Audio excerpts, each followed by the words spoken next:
Part 1. George and Lisa are overseas students studying in Britain. They are returning home for the summer holidays. First, you have some time to look at questions 1 to 3.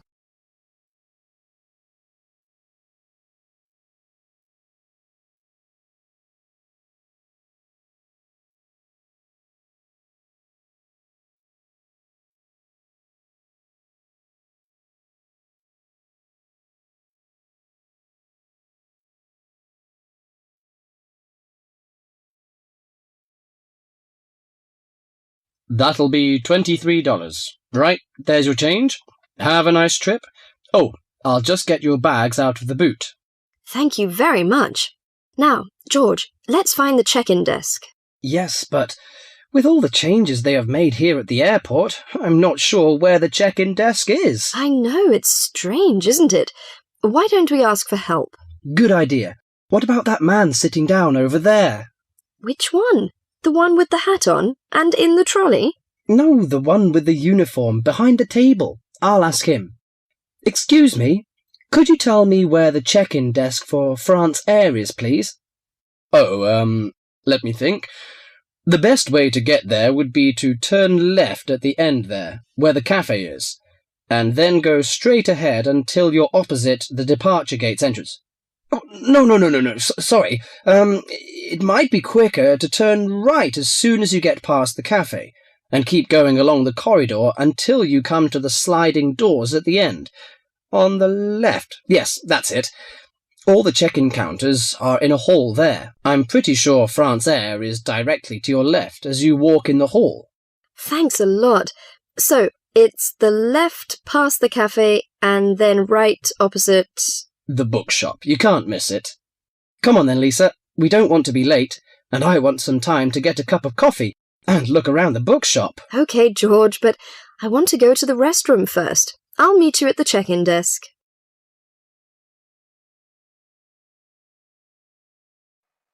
Before you hear the rest of the conversation, you have some time to look at questions 4 to 10.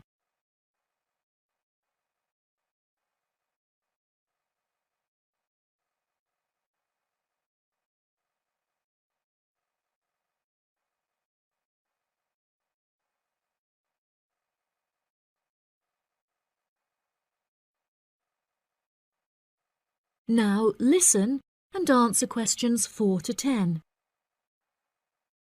Good morning. Can I help you? Yes, I would like to check in for flight FA492. Very good. Can I have your ticket and passport, please? Oh, yes, here you are. OK, thanks. If you could just put your suitcase on the scales. Oh, I have this extra box that I want to take as well. OK, well, that's extra luggage, so I'll have to get you to fill out an excess baggage declaration certificate. It'll cost extra, I'm afraid. Let me see. $40 exactly, if the total value of your contents is under $400. Oh, well, what's the form for? It's just a form you have to fill out so that if there are any problems, we'll know where you are and how to contact you. So, if you can give me a few details, I'll key in the information. OK then, your passport says your name is Lavier. Is that right? Yes, George Lavier. George, Lavillliers.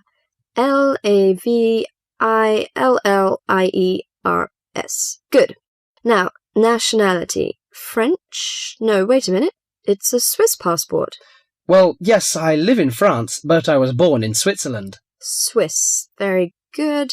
Flight number FA492. Destination is... Paris. Are you connecting with any other flight in Paris, or will you be staying there? I'm spending my vacation in Paris. Well, Sèvres, just outside Paris. OK. So what's the phone number there? Let me think. The country code for France is 33, and the number is 198614537. Right, so that's 331-9861-4537. Yes, that's it. And can you tell me briefly what you have in the box? Well, there are some books, just university textbooks from last semester, some clothes, and, my computer disks. OK, thank you. And what would be the approximate value of the contents? Quite a bit, actually. About $150. That's all. There's your receipt for the box, your passport and ticket, and here is your boarding pass. Gate 7. You can board the plane in about 35 minutes. Have a nice flight. That is the end of part 1. You now have half a minute to check your answers.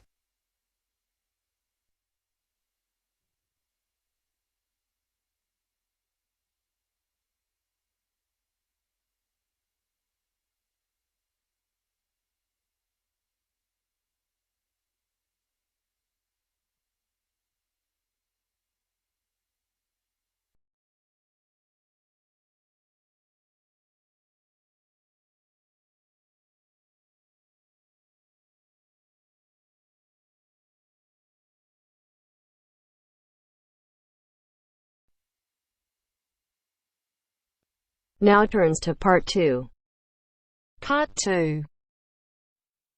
You will hear 2 first-year engineering students discussing their project on devices which have been specially designed for use in developing countries.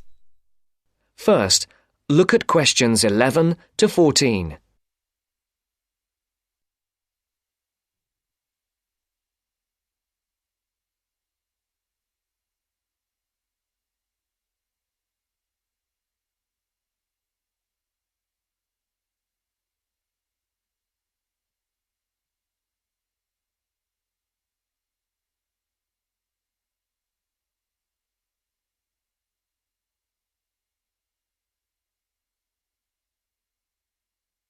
Listen carefully and decide which 4 planned developments are mentioned.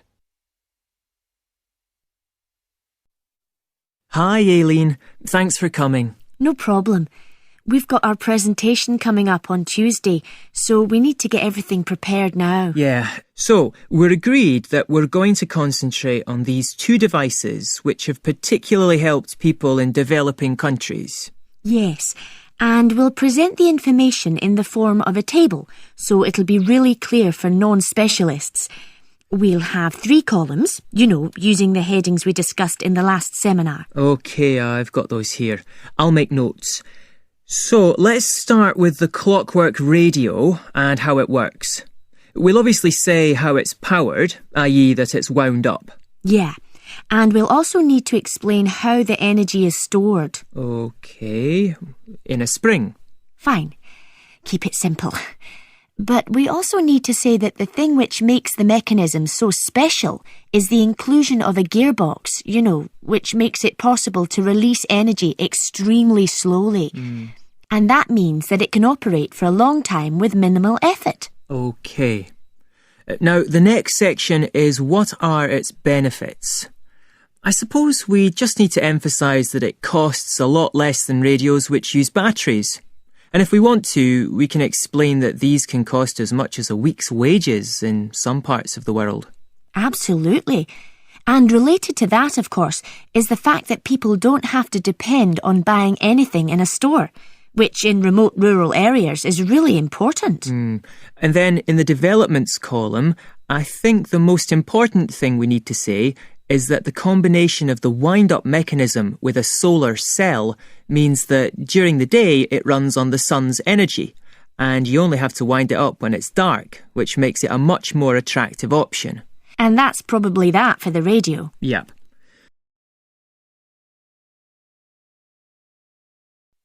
Before the broadcast continues, look at questions 15 to 20.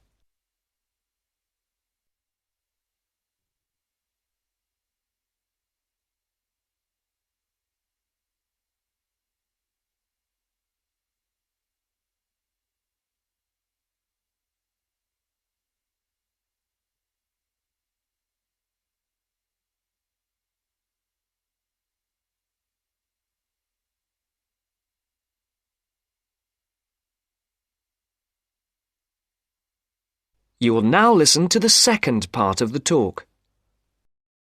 So we'll then move on to the solar box cooker. And again, let's keep the description of the mechanism very simple. We need to say that it uses sunlight rather than conventional fuels to cook food. But we also need to explain two elements of why it's so efficient. Yeah.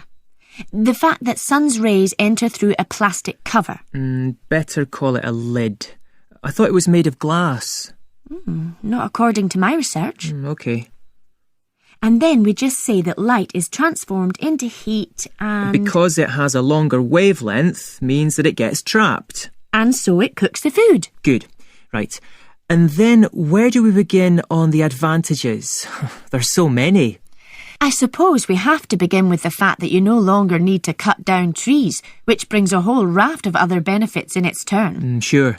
And related to that, I think we need to say that because dung is no longer needed as a fuel for cooking, it can be used as a fertiliser.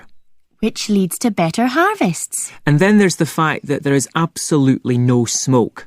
I was reading somewhere that there's a huge incidence of lung complaints, especially among women and children who have to breathe in smoke from conventional cookers. So that's another plus point. Yep.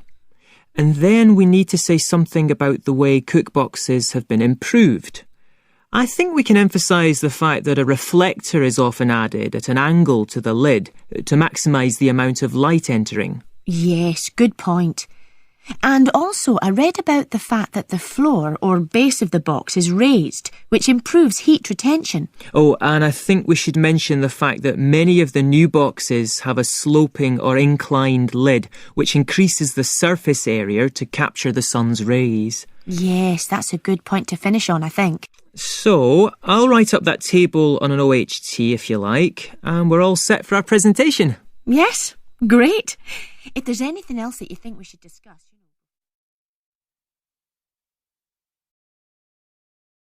That is the end of part 2.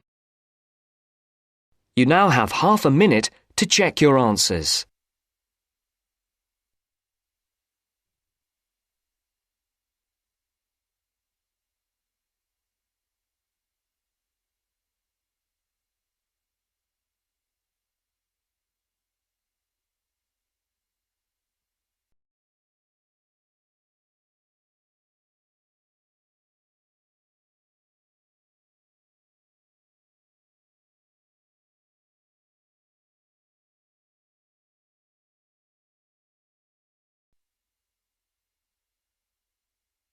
Now turns to part 3. Part 3. You will hear a tutor and 2 students discussing the best ways to study. First, you have some time to look at questions 21 to 25.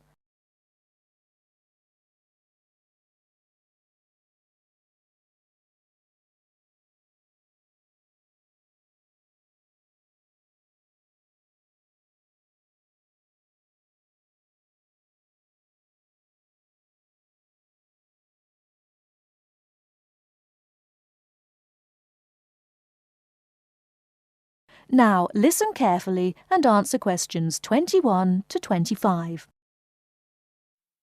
Well, how are you both settling in? Fine. Yes, no problems. So far, anyway. Good. Remember that as your personal tutor, I'm here to help you if you do have any difficulties. Now, as you know, lectures start on Monday, so I thought we'd look at a few ways of making the most of them, especially in terms of the notes you take. Let's begin by thinking about what you can do before you even go to the lecture. Any ideas? Make sure you're up to date with all the background reading, so you know plenty about the subject already. Yes, that's essential. The lecturer will assume you have that knowledge. Anything else, Carlos? Well, check what the topic's going to be. Of the lecture, that is. I'd go a bit further than that and consider what the content may be. Then you could ask yourself some questions that you want answering and listen out for the relevant information during the lecture. Okay. Now that brings us to the lecture itself and the actual business of writing notes. But there's a lot to deal with there, so we'll come back to that later. What I'd like to do for the moment is continue with the process of note-taking and move on to the next stage. Any suggestions for what that might be? When the lecture is over, you mean? Yes, once you're able to sit down somewhere quiet with your notes. Read them? More than that, You need to make sure they'll still make sense to you weeks, months later. Edit them? Yes, that's what's needed. It's well worth spending a few minutes on it. Any missing words, anything difficult to read, things you didn't have time to jot down, now is the time to do so, while everything's still fresh in your mind. Right. And after that, when's the best time to revise them? When do you think, Carlos? I'd say just before the next lecture, in the same subject. Precisely. That's a vital time to look at them again, for obvious reasons. But it's definitely not the only time. When should you revise them again? A month later, maybe? Sooner, and much more often than that. I'd recommend you look at them again once a week. That's why it's so important they're complete and easy to follow.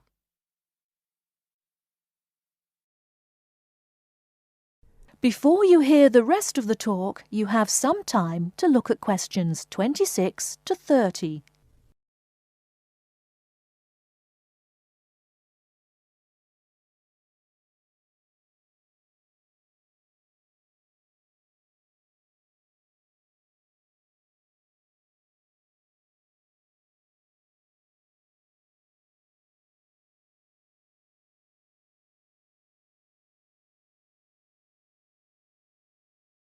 Now listen and answer questions 26 to 30. Right. Let's go back to note-taking and begin with the basics before the lecture has even started. What should you do when you walk into the room? Get a good seat, at the front if you can, where you can hear clearly and avoid distractions. Yes, though obviously others will have had the same idea, so it's as well to get there a bit early. So, when the lecture's underway and you're busy jotting things down, what should you try to ensure? That you're getting all the main points. And what if you don't catch something you know must be important? I'd leave a space. Then I could check it later, perhaps by asking a question at the end and fill it in afterwards. That's an excellent way to deal with it, yes. And there's something else I'd like to mention here. Talking about going through notes afterwards, it's absolutely vital that what you write is legible for one very good reason. It saves time.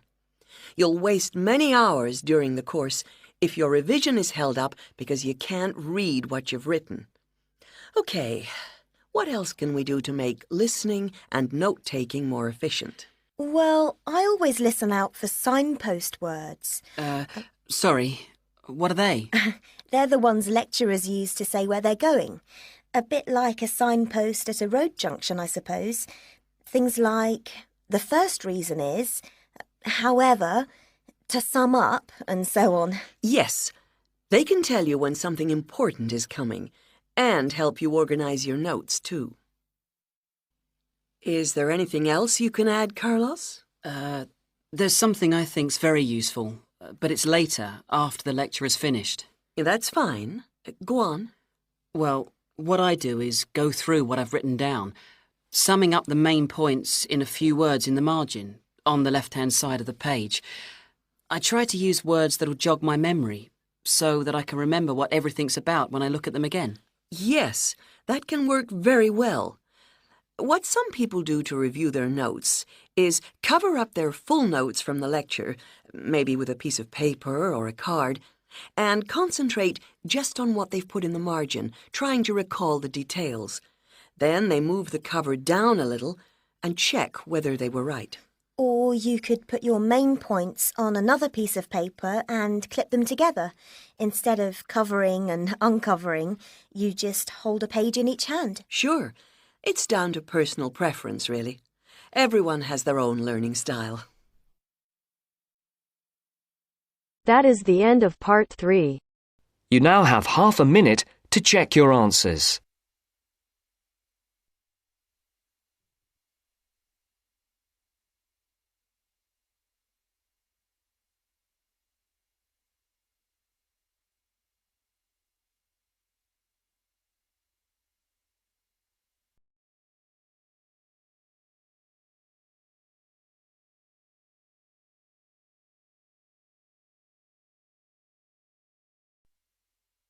Now turns to Part 4. Part 4. You are going to hear a talk given by Jim Allen. He is going to share some of his findings of his research. Now you have some time to look at questions 31 to 40.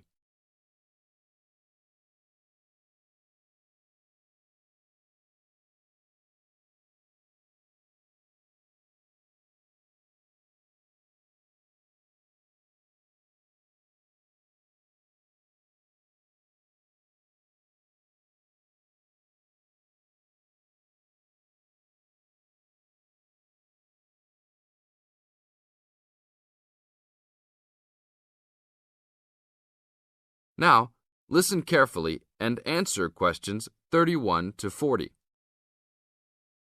Good morning. Today we'll be hailing from Jim Allen, who will be sharing some of the findings of his research project from last term. Jim. Thanks. Well, to start with, a little bit of background about the project.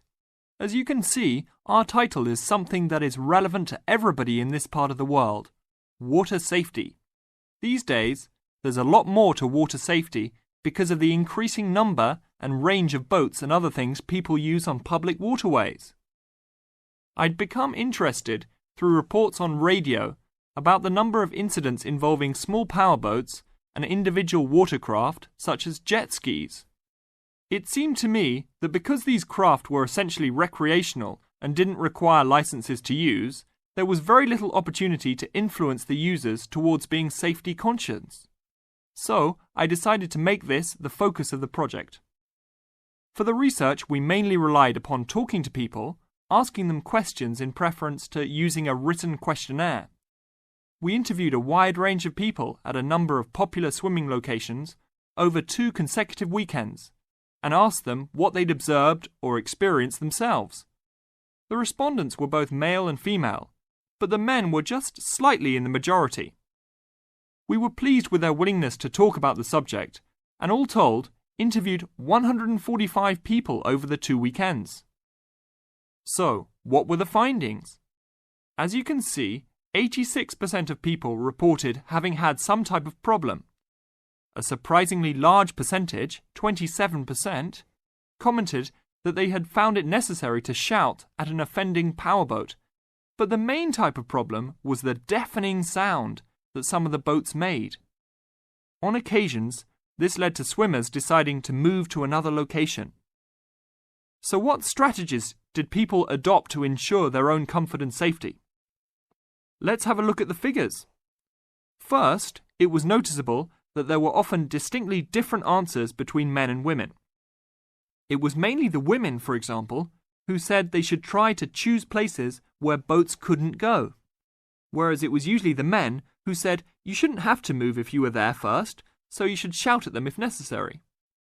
Both men and, it was women who said you should call the authorities if the situation gets too dangerous or the powerboat drivers are acting irresponsibly.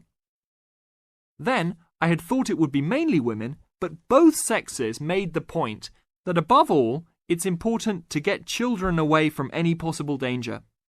Men were very aware that jet skis could be unpredictable in inexperienced hands. They also made the point that it's much safer to have your car nearby and clearly visible to any watercraft if you're swimming in a relatively remote spot.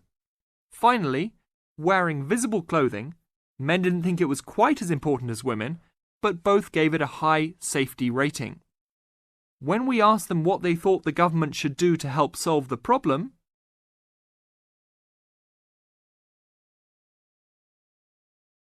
That is the end of Part 4. You now have half a minute to check your answers.